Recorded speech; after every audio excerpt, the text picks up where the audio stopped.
আসসালামু আলাইকুম প্রিয় বন্ধুগণ, দেখেন বড় গরিব দুঃখী লোক ওদের মাথা নিচত করে বসে আছে। এর এদেরকে এরা এক ধরনের আসামি। এরা আসামি না,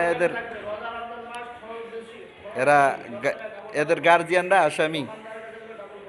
এইটা আপনারাই বলবেন। রমজান মাস একটু খরচ বেশি, ইফতারি ভালো খাওয়াইতে হচ্ছে, সেহরি ভালো খাওয়াইতে হচ্ছে, আগাবেলার খাবারও ভালো খাওয়াইতে হচ্ছে। তারপরে এই সমস্ত বাচ্চাদের গার্জিয়ানরা এখনো তাদের মাসিক যে খোরাকির টাকা দেয় নেই। এরা লজ্জা পাইতেছে, এদের গার্জিয়ানরা লজ্জা পাচ্ছে না, না ওইটা তো আমরা জানি না। ভিডিওটা ছাড়ার পরে ওরা যদি পায় তাহলে মনে হয় আশা করা যায় একটু লজ্জা পাইতে পারে। বেতন তো তার আগে দিতে হবে, আমাদের হুজুররা খরচ করবে, ঈদ মার্কেট করবে। এই যে না, এরাও লজ্জা পায়নি, হাসতেছে দিকে। নাকি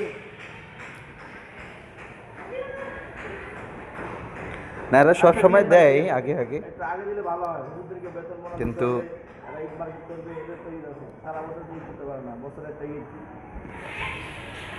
আচ্ছা ঠিক আছে, সালাম আলাইকুম। যা ভাই যা।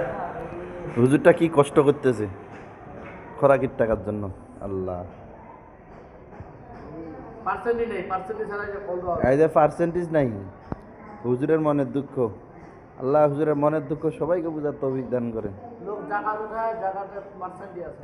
আমি এই বেতন উঠাবো, কোনো পার্সেন্টই নেই। হ্যাঁ, বেতন উঠাবে, পার্সেন্টেজ নেই। তার মোবাইলে টাকা ঢোকালাম, নিজের টাকাটা দেখা যাক পরবর্তীতে আমাদের রিচার্জের টাকাটা দেয় কিনা। দোয়া করবেন।